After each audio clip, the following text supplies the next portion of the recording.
Hello, everybody. It's a great pleasure to introduce Dr. Richard Bedlack to all of you. But first, I would like to thank you, Dr. Bedlack, so much for having accepted our invitation to participate in our symposium. Yeah, we are very excited to host you in your first talk. Okay? Now, introducing Dr. Richard Bedlack. He is a neurologist with PhD and MD at the University of Connecticut, and currently is an associate professor of medicine neurology at Duke University School of Medicine, director of the Duke ALS Clinic, and chief of neurology at the Durham Veterans Affairs Medical Center. Dr. Bedlack is also a past chair of the North American ALS Research Group and leader of the International ALS Untangled program, which utilizes social network to investigate alternative and off-label treatment options for patients with ALS. Dr. Bedlack will talk about untangling the ALS X-Files. Now, Dr. Bedlack, you have the floor. Thank you so much, Lena. It's a pleasure to be with you. Hopefully one of these days soon we can be together in person. Sure. These are my disclosures. I do have some consulting support. I work with a number of different companies to try to help them make their protocols more patient-centric and also to serve on their data safety monitoring boards. And I do also have some current research support, which is listed here. So I'm going to tell you a story today about my work, and it's going to sound a little bit like an episode of The X-Files. And hopefully you all remember The X-Files. It was a TV show, my favorite show, that ran for about a decade in the 1990s, and it spawned a few movies. It's centered on a character by the name of Fox Mulder. When he was a kid, his baby sister, Samantha, disappeared and was never seen again. Now, the way he remembered it, she was kidnapped by aliens. Of course, no one believed him, and that skepticism fueled Fox Mulder's fight to prove to the world that aliens and other supernatural creatures were real. Every episode of The X-Files would open up with some strange occurrence, and Fox Mulder and his team would investigate, and usually they would find some rational explanation for what happened. I had my own version of Samantha. This was a 60-year-old university professor that I unfortunately had to diagnose with ALS. When I first met her, she was very early in the course of this, just a little bit of bulbar weakness, a little slurred speech, a little more extremity weakness, no obvious cognitive or behavioral problems. So after I finished examining her, we sat down and had a conversation about the disease, and I presented her with stage-appropriate evidence-based management options, which included the drug riluzole, as well as multidisciplinary team care. And I asked her if she wanted to participate in one of my research studies. Much to my surprise, this very educated young woman opted for the first two. She said, "I'm glad to take the riluzole and come to your clinic, but I'm going to pass on being in your research study because I found something on the internet that interests me more. It's called Dean Kraft's energy healing." And we looked it up together. And the main reason she was interested was this video on the Dean Kraft website, which I'm going to play for you now. In 1985, Nelda Buss was diagnosed with ALS, amyotrophic lateral sclerosis, better known as Lou Gehrig's disease. It was my birthday. I was 43 years old, and they told me I had Lou Gehrig's disease. Well, they actually said amyotrophic lateral sclerosis, and I still wasn't real sure what that was. ALS is a medical mystery. There is no known cause and no known cure. The established medical profession, they just said, goodbye, see you, have a good life, live it to your fullest. The disease inevitably progresses from partial to complete paralysis of all the muscles in the body. she just kept getting progressively worse. And I guess from the time she was diagnosed until she was basically an invalid was only about 6 months or something. In the final stages of ALS, Nelda had become a quadriplegic, unable to move, but mentally alert and aware that she was about to die. I gave away most of my good clothing that I had, and I had my dress all picked out for what I was to be buried in. Then Nelda heard about Dean Kraft. And it was just such a relief to talk to him. I said that the doctors say there's no hope. And he said, well, that's not always true. Kraft did his laying on of hands for 3 months, and then they had a small but significant breakthrough. In May, Glenn was showering me and I could move my toe, and that was so exciting. After her toes, Nelda slowly regained movement in her fingers, then her back muscles. Soon she could control her hands, then her arms and her legs. Nelda worked very hard on her own physical exercise regimen, in addition to treatments from Dean Kraft. Her family videotaped her progress over the course of a year. It's wonderful to see her and her family being together and enjoying life together. Words cannot express the feeling that one has when this happens. Okay. How's that? Everything has changed. She's back and she's doing more than she ever did before. I mean, it's great to have a mother. It really is. Well, I hope you agree that that's a pretty extraordinary video. For the purposes of my talk today, Dean Kraft's energy healing is an example of something that I'm going to call an alternative or off-label therapy. I will abbreviate those as AOTs and define them as treatments that are advertised to slow, stop, or reverse ALS without what most of us would consider to be very good scientific evidence. It turns out that Samantha is not the only one pursuing an AOT. Surveys suggest that most people with ALS do. Why? Well, we've come a long way in the past 20, 25 years. We do have ALS treatments, but the things we have, and even the things that are coming out in the next few years, they're mainly focused on quality of life, and they might slightly slow disease progression. But like this slogan from an old X-Files movie poster, patients and families want to believe that there's something better out there. And so if you ask them why they're trying things like this, 10% say they think they're going to find a cure, 20% think they will find something to make them stronger, 50% think they'll find something to slow down the disease. And on top of that background comes the internet, which makes it easier than ever for those who are looking for AOTs to find them. If you take out your phone and do a quick Google search of the words ALS treatment, you will come out with double-digit millions of hits. The proponents, the people selling these AOTs, are allowed to make some pretty attractive claims about them. And here's some examples. This is a screenshot of a product that was out there being sold for ALS for a long time called MotoTab. And you can see at the blue arrow some of the things that these people are saying about it.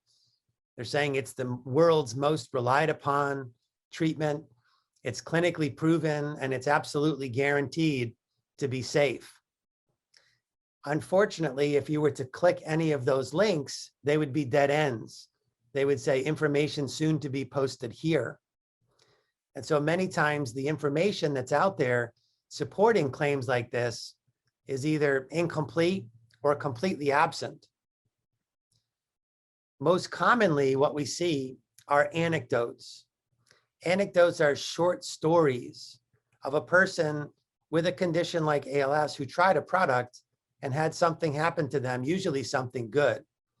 So that video I showed you on the Dean Kraft website, that's an example of an anecdote. Here's another one. This is actually taken off the website of a pharmaceutical company, Genervon, who's developing a product for ALS called GM604. And I'll read it to you. It says, after reviewing this patient's medical history, it's in the treating doctor's opinion that they've greatly benefited from GM604 over the past 6 weeks. During our initial assessment, this patient had rapid tongue fasciculations, which decreased dramatically with the medication. They've stopped biting their tongue. This is a reversal and an unexpected benefit from the medication. Plus, the patient's limb weakness, the progression of that has completely plateaued. Again, that's interesting, but let's examine it. There's some potential flaws here. First of all, we don't know who this person is or how their ALS diagnosis was confirmed. Like this cartoon from the New Yorker, on the internet, nobody knows you're a dog. Unfortunately, nobody can actually prove who's behind some of these stories. And there's at least one example of a company selling something that just completely made up anecdotes to support what they were selling. This was the case of the Lifestyle Lift Company. They were making facelift products, and they had, before and after photos showing these amazing improvements. It turns out they were fabricated. None of those people were real. And when it came to court, the employees of the company testified that they made up those stories, and the company had to pay a small fine. Another problem with these anecdotes is they often give us outcome measures of uncertain clinical significance. So the Jennervon anecdote talked about a reduction in fasciculations, muscle twitching. Well, having been an ALS neurologist for 21 years and seen more than 3,000 people with this disease, fasciculations are not usually something that people complain of that they want treatment for. Also, studies have suggested that the frequency and the location of fasciculations don't really help us in terms of knowing where the disease is going to move next or how fast it's going to move. And so it's not really clear what a reduction in fasciculations means. But the biggest problem with anecdotes, like the Jennervon anecdote, is that they fail to account for the natural history of the disease. So the Jennervon anecdote talked about a plateau, a period of 6 weeks where the patient didn't seem to be progressing at all. Well, that would be meaningful if everyone who got ALS was worse every day than they were the day before, if everyone's progression was a straight line down once they got the disease. It turns out that's not true. So a few years ago, my colleagues and I went into a big database called PROACT. This is a database of patients who've participated in previous clinical trials. And we focused just on patients who were on the placebos in those trials. And we looked at a longitudinal outcome measure called the ALS Functional Rating Scale. This is the main outcome measure that we use in ALS. It's a questionnaire, 12 questions about different parts of the body. Each question is scored between 4, which means that part of the body is perfect, to 0, which means it's not working at all. And, if you look at a large group of people with ALS, they progress at about a point per month. But if you start looking at individuals, the progression is not linear. So in the upper right-hand corner of this slide, this is one person in the database who was on a placebo in a previous clinical trial. And these are their ALS FRSR scores over 600 days. And you can see that between day 400 and day 550, they didn't change at all. And between day 550 and day 600, they actually started to recover some lost function. And if we look at the whole database, that's what this figure is here. These curves represent different degrees of ALS FRSR stability or improvement lasting different amounts of time. So this blue curve is the percentage of people in the database who had a completely stable score lasting different amounts of time. So, if we look at 30 days, there's a lot of people whose score was stable for 30 days. If we go out to 360 days, only about 10% of people in the database had a period that long where they were stable. But to go back to the Jennervon anecdote, what percentage of people on placebos have a 6-week period of stability? Well, that's what this line is right here. It turns out about 75% of people in that database do. In other words, what that Jennervon anecdote is describing is just the natural history of ALS. You can't use a 6-week period of stability as evidence of treatment benefit. Now, I've spent a lot of time thinking about why people are so moved by anecdotal evidence. You know, most non-scientists equate anecdotal evidence as being just as good as the evidence that comes from a randomized clinical trial. And it may be, you know, this Scientific American article's explanation, evolution. We've evolved brains that pay attention to anecdotes because false positives, believing there's a connection between A and B when there's not, that's usually harmless. But false negatives, believing there isn't a connection when there actually is, that mistake might take you out of the gene pool. Whatever the explanation is, the consequences of failing to recognize these flaws are clear. People are probably overestimating the potential benefit of these AOTs. And at the same time, they're probably underestimating the potential flaws, harms, risks. There clearly are harms that have come to people who are pursuing AOTs, even those pursuing ones that claim they are perfectly safe. There are financial harms. Some AOTs cost hundreds, some cost thousands, some cost hundreds of thousands of dollars. There are physical harms. We have found evidence of infections, blood clots, tumors from precancerous stem cell injections, and even deaths that occurred in clinics that called themselves perfectly safe. One of the most subtle types of harms that we've seen is a scientific harm, and this has to do with enrollment. We don't enroll in our research studies very well. You know, we enroll at about a rate of 2 patients per site per month. And many busy clinics like mine will see 80 patients in a month, and only 2 will enroll in clinical trials. Now, there's a lot of reasons for this. First of all, trials are hard to get into. They have very narrow inclusion criteria. Second, many trial design features are not attractive to patients. Many patients don't like trials with lots of visits or trials that have placebo groups. But certainly one reason that people don't enroll in trials is that they choose to self-experiment with AOTs instead, like my patient, Samantha, did. So frustrated by all this, in 2009, I started a program called ALS Untangled. And my goal was to put together a team and a process for reviewing AOTs toward ultimately helping people with ALS to make more informed decisions about them. Our motto, like the motto of Fox Mulder, the truth is out there. But when it comes to AOTs, we know it's not easy to find. And there's 3 parts to my ALS Untangled program. Inputs, where we get our ideas.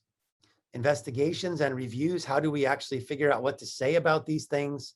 And outputs, how do we get the information back to people who are interested in it? So all of this program now is organized on a website, which is called alsuntangled.com or alsuntangled.org. Inputs come from patients. They come in through Twitter or through email. And once I get an idea from a patient, I put it on a section of our website, which is called Future Reviews. Now, there are so many great ideas that people with ALS have given me over the years that this list has gotten quite long. There are currently more than 400 AOTs that people have asked us to review. There's so many that I'm probably not going to get to all of them in my lifetime. And so we've had to come up with ways to prioritize, to figure out which ones people care about the most. And the first way, the main way that we do that is through voting. Anyone can vote for AOTs that they're interested in by going to the Future Review section of our website and simply clicking the vote button next to the name of the AOT that they're interested in, and that'll move it up on our list. We also had to put in something called a multiplier. And this is because for some AOTs that people have asked us about, there's just no useful disclosable information. And if there's no information, we can't write a review. So in that case, we would have to multiply the number of votes by 0 so that that's not prioritized. If there's any information at all, Anything that allows us to understand what the AOT is and to write about it, we'll give it a 1. If there's a clinical trial out there in any disease, we'll give it a 2, because we learn a lot about products when they're in clinical trials. How do we do these reviews? Well, there wasn't, and to my knowledge still isn't, anyone in any other disease doing anything like this. And so we couldn't borrow any ideas. We had to invent a way to do this. And so first I put together a team to help me think through this. And the team has really grown. There are now more than 130 clinicians and scientists from across 11 different countries working on this together. And we've created something called standard operating procedures, SOPs, that guide everything we do, from how we gather information to how we write the review, to how we crowdsource it across our team and ultimately publish it. And all of our SOPs revolve around something we invented called the table of evidence. So basically, we're looking at 5 different categories for each of these AOTs. Mechanistic plausibility is the first category. That means, what is this product supposed to do, and how likely is that to have anything good to do with ALS? The second category is preclinical models. Was this product ever given to a cell model of ALS or an animal model of ALS? If so, what happened? The third is case reports. What are people who tried this saying it did for them? The third is trials. Was this ever actually in a clinical trial? And finally, there's risks. What bad things can happen to someone who tries this product? And within each of these categories, we assign a letter grade ranging from A to F. Obviously, just like when you were back in school, A's are what you want. You don't want F's. Sometimes we have to give out a U when we can't find any information about the product in that category. But let me give you an example of how this would work. So if we focus on the category of case reports, if all I can find about a product is one person on the internet, on Facebook or Twitter or in a chat room who says they have ALS, and they said they tried the product and they said it made them better, but I can't ever find that person, I have to give that a D. If I can find that person and get them to send me their medical records, and I can read through there and prove that they really had ALS and that something objective really did improve, I give that a C. If I can find more than one person like that, I give it a B. And if I can find a paper where there's multiple cases, well-validated cases of ALS showing improvement, then that gets an A for cases. So once I've written a review, I send it out to the team. They send back all their comments and suggestions. I incorporate them into the draft. I send it into a journal, the main journal in our field, which is called ALS and FTD. It goes out for a peer review. There's usually more comments that I have to address, and ultimately this thing gets published. All of our reviews are published by something called free open access, meaning no one ever has to pay to read these, which is different than almost every other article in that journal.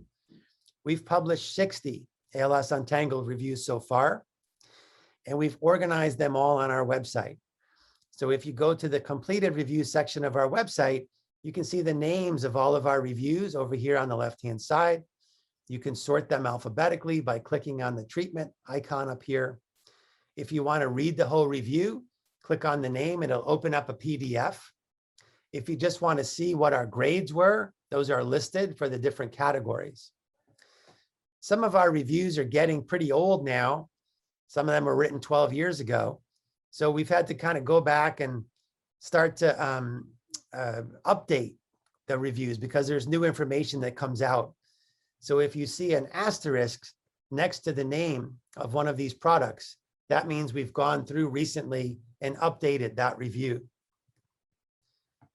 We've also learned that in 2021, not everyone wants to read. Some people want to listen to their information. Podcasts have become very popular.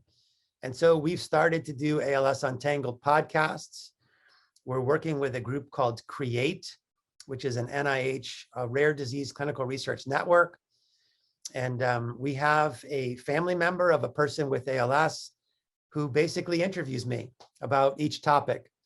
They get to pick the questions, and I try to answer the questions, and those get recorded. And you can listen to those on the Create website, or you can find them under the Apple Podcast menu if you just search under Create or ALS Untangled podcasts. Now, we've also learned that people all over the world are interested in this kind of information. And, most of the things that we've done are in English. And so I'm glad to see that certain groups are getting together now and helping us to translate our articles and our podcasts into different languages. And so we've got a group in Italy, the Italian ALS Association, that's been translating all of our podcasts into Italian. So this program is a lot of work. I spend a lot of time each week on this. It's fair to ask, is it a success? Well, I can at least tell you that people are reading our articles and listening to our podcasts. So the journal keeps a list of its most downloaded articles in the whole history of the journal. And we have 8 of the 10 most downloaded articles. Some of our articles have 20 to 40,000 downloads. If you put them all together, they have more than 200,000 downloads. Our podcasts currently have more than 11,000 listens. And a group called the American Academy of Neurology looked at what we were doing, and in 2019 gave us what they call their Brainstorm Award for the most innovative technology out there that is improving patient care. To me, one of the most important things about the program is that I've learned a ton leading this program. And one of the most important things I've learned is that that video I showed you in the beginning of the woman named Nelda Boos, turns out that's real. So I found Nelda online. I spoke to her on the telephone. She was kind enough to send me a big box of her medical records. And after reading through those, I can tell you that she absolutely did have ALS. She had a classic story. She had classic exams by a neurologist that I personally know, who's an excellent neurologist. She had EMGs that were consistent with ALS. She had a ton of tests to rule out ALS mimics. No ALS mimics were found. She really did progress over a very short period of time, about a year, to where she was totally paralyzed and probably quite near death. And then over the next 2 years, she recovered, and she appears to have recovered completely. And so I've had to ask myself, what do I do with a case like that? Is that something that's worth studying? Well, it turns out that studying cases like that in other diseases has led to medical breakthroughs. So in HIV, for example, there are a small group of patients who get infected with the virus, but they never get sick and they never take any medicine. Those people are called elite controllers. And it turns out that for many years, people used to just shrug their shoulders and say, I don't know what is going on with those patients. And then somebody finally studied them. And what they found was that many of those patients have the same genetic mutation, and it occurs in a gene called CCR5. And so when people figured out what that gene did, it turns out it codes for a protein on the surface of all our cells that HIV needs to get in and cause disease. That was a totally new observation. And once that observation was made, a drug company, Pfizer, jumped on it and made a drug that blocks that receptor, and it works for everyone with HIV. It makes everyone more resistant to this disease. And so I believe that by studying ALS reversals, we might be able to accomplish the same thing. But if we're going to study something, the first thing we have to do is figure out how to define it. And so I want to set a very high bar for these cases. I am only going to call something an ALS reversal if the person sends me their medical records and there's enough in those records for me to be sure about their diagnosis. So they got to have the right history, the right exams, the right EMGs, and the right tests to rule out mimics. There's got to be progression of weakness to the point where the person is disabled. And finally, there's got to be a dramatic and persistent recovery of something objective, something that was making the patient disabled. So for example, a person with ALS whose breathing had deteriorated to where they needed a ventilator, and then they recovered to where they could breathe on their own. Someone with ALS whose swallowing deteriorated to where they needed a feeding tube, and they recovered to where they could swallow on their own. Someone who couldn't speak and now can speak normally. Someone who was wheelchair bound and can now walk and even run. Someone who needed help with dressing, bathing, feeding, toileting, and can now do all those things themselves. These are examples that I have found in these ALS reversals. So I have been advertising for many years now on various websites, on social media, in talks like this, in webinars that I give to doctors and patients, that I'm interested in these kinds of cases. And I have gotten a lot of medical records, well over 100 sets of medical records. And as of today, I've been able to find 51 people that I really believe qualify as ALS reversals. And I've got some theories. First, maybe these people never had ALS in the first place. Now you might say, well, wait a minute, didn't you just say you looked at their records? Yes, but we don't have one test that is absolutely accurate for ALS. Maybe there's some other syndrome that looks just like ALS that no one's ever described, but people recover from. Second, maybe there was something different about these people, something that no matter what they did, they were going to get better from this disease, something like the HIV elite controllers have. And finally, maybe these people were doing something different than most people do, and maybe that works. So when it comes to the theory about mimics, I personally don't believe that's right. And the reason is, ALS was first described in the 1800s.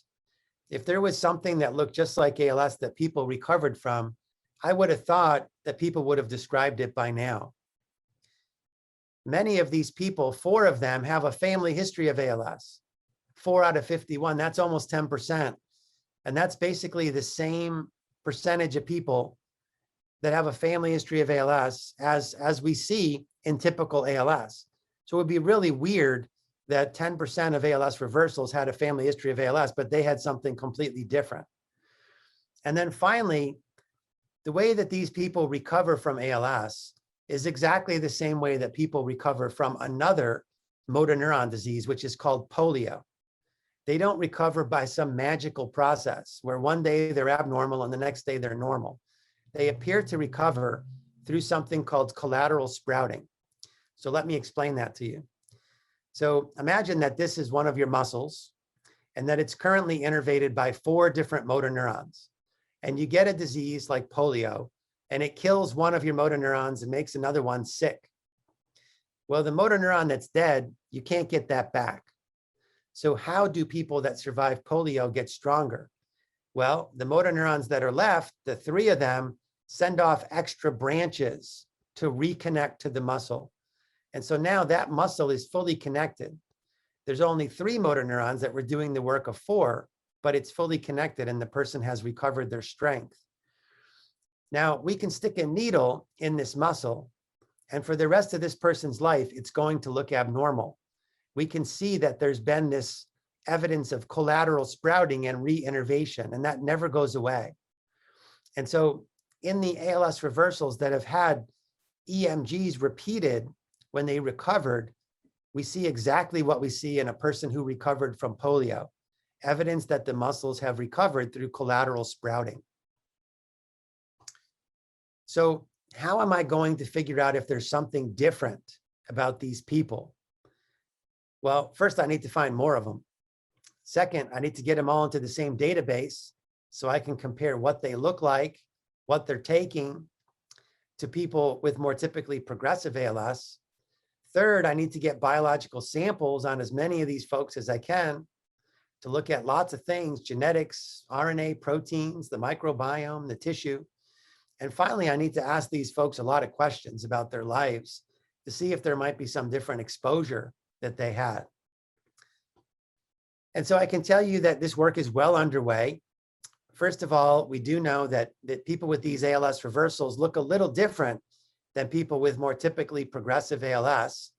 They're younger, they're more likely to be male, They're more likely to have limb onset as opposed to bulbar onset disease. They progress faster before they start to improve, and they're more likely to have been on certain AOTs compared to people with more typically progressive ALS. And so this is a table of the AOTs that are most commonly used by ALS reversals. And you can see that at the very top of the list, with an odds ratio of more than 300, is a substance called curcumin, which we are going to talk more about in just a few minutes. So one of the collaborations that I have underway with the National ALS Registry is studying the environmental exposures that these people had. Now, at the time when we did this study, we knew about 46 ALS reversals. 34 of them I had medical records on. The other 12 were people that were published in articles, which means they're anonymous and I can't find them. Of the 34 that I had records on, 25 gave us consent to participate in this study. Why only 25? Well, 5 said they didn't want to do it. Unfortunately, 3 died. And 1 patient we had to go back and exclude because they had relapsed. So we collected 25 environmental surveys on ALS reversals patients. And we compared the answers to those surveys to 6,000 people with more typically progressive ALS who are in our National ALS Registry. And one of the most interesting things we find is there's a difference in the jobs that were held. People with ALS reversals were much more likely to have worked as carpenters or cabinet makers or as janitors compared to people with more typically progressive ALS. And the odds ratios there are more than 10. There were no other differences in jobs. So what is this telling us? Is it possible there's some chemical that's in wood or some chemical that janitors use that somehow immunizes them, gets their bodies ready to fight ALS and allows them to beat it? Well, we looked at every chemical that we could think of. Occupational chemicals, chemicals that people are exposed to in their homes, and chemicals that people are exposed to in their hobbies. And interestingly, we didn't find any differences in these specific chemicals. And in fact, when we looked at hobbies, we didn't actually find a difference in woodworking as a hobby comparing ALS reversals to people with more typically progressive ALS. So what does that mean? Does that mean this woodworking idea is just dead? Not really, because it may not be as simple as, what did you ever do any woodworking or not do any woodworking? It may be the duration of exposure that people had. And so we looked at this more carefully. We looked at the number of hours of woodworking that people had, and there was a huge difference. ALS reversals had more than 5 times the number of hours of woodworking as did people with more typically progressive ALS. So in other words, by 2 different questions, woodworking appears to be something that associates with ALS reversals.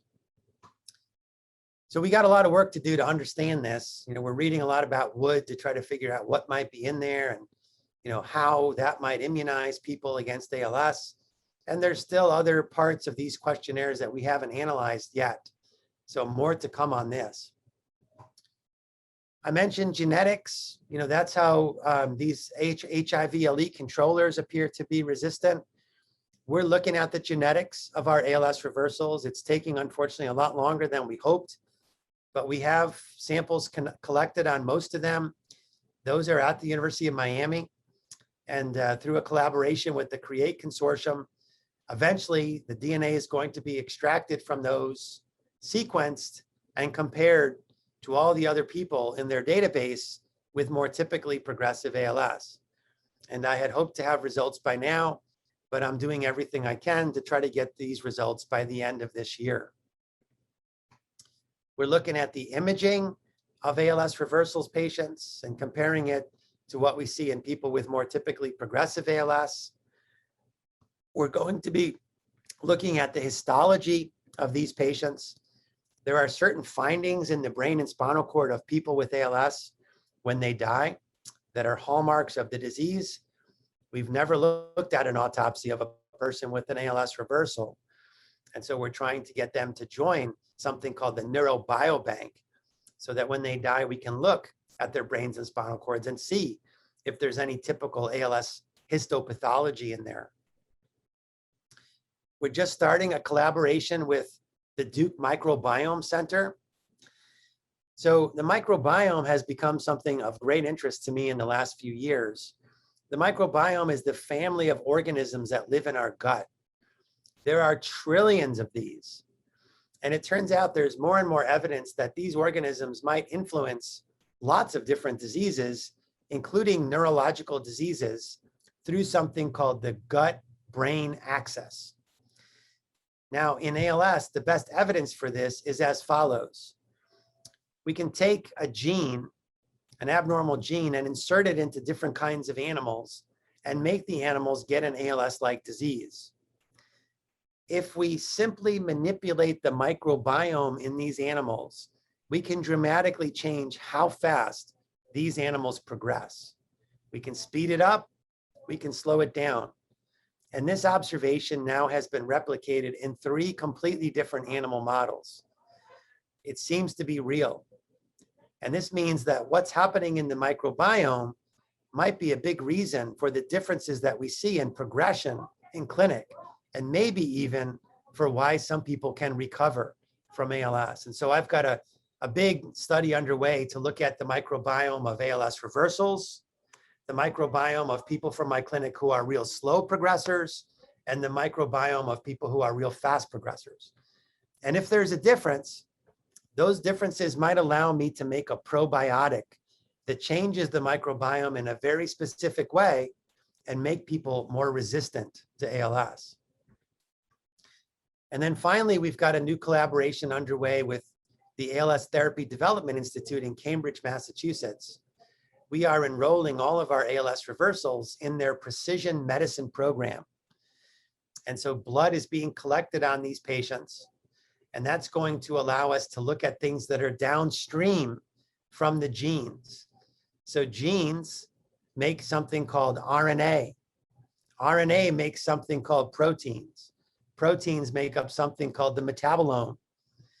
And there's evidence that all of these downstream pathways can be manipulated to cause disease or to cause resistance to disease. So for example, in tuberculosis, there's one strain of this infection that becomes resistant to antibiotics by these downstream mechanisms. And we can flip these downstream mechanisms and make that infection become more sensitive to drugs by knocking down 2 specific transcription factors. And we're thinking about other STAR projects, study of ALS reversals projects. We'd like to collect cells on these patients to create what are called induced pluripotential stem cells. Because when you make those stem cells now, the technology exists to drive them forward into motor neurons or microglia or astrocytes. And we might be able to see some differences in the biology of those cells in ALS reversals. We want to look carefully at the diets of ALS reversals and compare them to the diets of people with more typically progressive ALS. And it's been suggested that we might look at the attitudes of ALS reversals. You know, it does seem that people with ALS reversals have much more positive attitudes in general than people with more typically progressive ALS. The problem is figuring out which came first. You know, certainly if you had ALS and you recovered from it, you'd probably have a much more positive attitude than if you didn't recover from it. And so it's going to be difficult to tease that out. You know, which came first? Was it the positive attitude that might have contributed to the reversal, or the reversal that contributed to the positive attitude? And so we're still trying to think about how to do that study.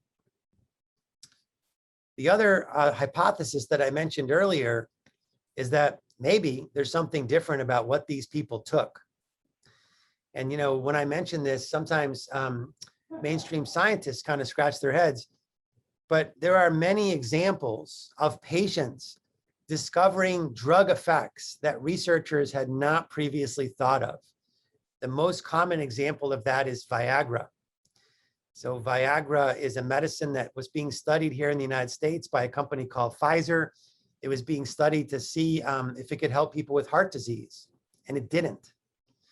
But men in the study came forward at the end and said, you know, I'd really like to have some more of this. It turns out men discovered that this could help with a problem called erectile dysfunction. The company had no idea it would do that. But when it learned that, it went back and did trials, and lo and behold, it became the first ever drug approved for that problem, $1 billion blockbuster discovered by patients. And so to work through this idea, I've got a program called ROAR, Replication of ALS Reversals. This is a program of small pilot trials associated with dramatic ALS reversals. Now, because I'm looking for such a big signal, and because the products are generally regarded as safe, I can do something kind of neat with these trials that I think patients will really appreciate. I can make them widely inclusive. Why do we make trials have such tight inclusion criteria? Because ALS is a noisy disease, and most of the time we're looking for a very small signal. And so we've got to try to reduce the noise as much as we can by tightening up the inclusion criteria. I don't have to do that. I'm looking for a huge signal. I don't need placebo controls. I can use historical controls. You know, if I have people in one of my trials that recover the ability to breathe or speak or walk, no one is going to think of that as a placebo effect. I don't need a lot of in-person visits. You know, the things I'm looking for are so huge that I can measure things over the telephone or by video. And, you know, as a result, I don't even have to have my own database. I can teach people to use an existing online database called Patients Like Me. I can teach them to measure things like the ALS functional rating score and record it in this database. And one of the nice things about doing that is it makes the results of my studies available to everyone in real time. You don't have to wait years to find out what's happening in one of my ROAR trials. You can go on Patients Like Me and see, are people in my trial doing better than what they were expected to do? And the last thing that's different about these trials is that I'm publishing my protocols online on the website alsreversals.org. Why am I doing that? Because as I said in the beginning, I know that people with ALS all over the world are experimenting with things. And, you know, why not put a protocol out there that gives them an idea they can take to their doctor and, you know, follow along outside of the trial. And so I've already done one ROAR trial. I studied an AOT called Lunacin, which was associated with a dramatic ALS reversal. This was a 50-patient trial. Everybody was on Lunacin for over a year. And unfortunately, there was some good news and bad news. The bad news, Lunacin didn't seem to work. And in fact, it wasn't even nearly as safe as I thought it was going to be. Many people in this trial had side effects from it, including constipation so severe that they had to be hospitalized. The good news is the design worked really well. This was the fastest enrolling trial in history. You know, I told you before, we enroll typically about 2 patients per site per month. This enrolled more than 9. The people that we enrolled in this study were very diverse, much more representative of a clinic population. Some of these people had ALS for more than 10 years. Some of them were completely paralyzed. Some of them had feeding tubes or were on ventilators. And so the nice thing about enrolling such a representative population is that if we get a positive result, it's much more likely to apply to everyone compared to what we typically do in a trial, which is study a very small subset. If we study a very small subset and we find a result that's positive, how do we know that it applies to everyone else that couldn't get into the trial? In spite of studying a more advanced population, people stuck with these trials. You know, 84% of the people that were still alive at the end of a year were still entering data for us. We showed in this trial that people could measure things. With some teaching, they could measure the ALS FRSR just as well as we could. And finally, by publishing our protocol, we empowered hundreds of people all over the world to self-experiment with something that we thought was reasonable outside of our trial. And so we have the next ROAR trial underway, and this is of a product called curcumin. This is a molecule that's shown in the upper right-hand corner of this slide. It does a lot of interesting things in test tubes that could be useful to a person with ALS. It's an antioxidant, it's anti-inflammatory, it interferes with protein aggregation, and at least in animals, it appears to be able to change the gut microbiome. Believe it or not, there actually is some positive preclinical data in ALS models, and even a couple of flawed but positive clinical trials in other countries. 8 of the 51 ALS reversals I know about today were associated with curcumin products. And at least when taken orally, this appears to be safe and well tolerated and pretty inexpensive. And so my next ROAR trial is similar to what I did with Lunasin, except in this case, there's 50 people with ALS who are going to be on a specific product called ferrocurmin for 6 months. There's no required visits. There's no placebo group. We're teaching people to measure things in themselves like the ALS functional rating scale. And we're going to compare the progression of these 50 people to what we expect from historical controls. We're also looking at the microbiome of the people in this study. And we're trying to see, can we change the microbiome with ferrocurmin? And are those changes associated with any changes in progression? And so to conclude, when it comes to AOTs, like they used to say on the X-Files, the truth is out there, but it's not always easy to find. Anecdotal data is especially problematic in ALS, and it's commonly misinterpreted by non-scientists. ALS Untangled is a program that uses social networking to bring people with ALS, clinicians, and scientists together to review and report on these AOTs. And there's a lot of things it can do. It can validate and centralize anecdotes and temper conclusions based on our knowledge of the natural history of the disease. It turns out that some anecdotes might be worth paying attention to. These are the ALS reversals. They're quite rare, but I think they're important. They might point to endogenous mechanisms or even new treatments that could make everyone more resistant to the disease. And so we have an operational definition, testable hypotheses, and collaborations with other researchers all over the world underway to study these ALS reversals. But I'll leave you with this. It's really important to understand that right now we do not know for sure why any of the 51 ALS reversals got better. Associations do not equal causality. If there's someone out there who's telling you they know how to make your ALS reverse, be careful, because to my knowledge, no one knows how to do that today. If you're interested in following these programs along, you can get more information on our Duke ALS website, the ALS Untangled website, and the ALS Reversals website. And so I'll just conclude by thanking some folks. First and foremost, patients. You've given me all these great ideas. You funded most of this work. And most importantly, you inspire me to get up every day and work as hard as I do to find better answers for this disease. There's a lot of families around the world that have been sponsors, including the Larry Vance Hughes Foundation. We couldn't have done it without you. There's a lot of collaborators all over the world. 2 Duke medical students, Dan Harrison and Jesse Crail, have done a lot of the ALS reversals work I showed you. Patients Like Me has been an amazing collaborator. The ALS Untangled reviewers, the CREATE Consortium, ALS TDI, and the Duke Microbiome Center. And finally, my Duke ALS care team. You've helped me build a foundation of great patient care here upon which all my research is built. So thank you very much for your time today. I've really enjoyed talking to you.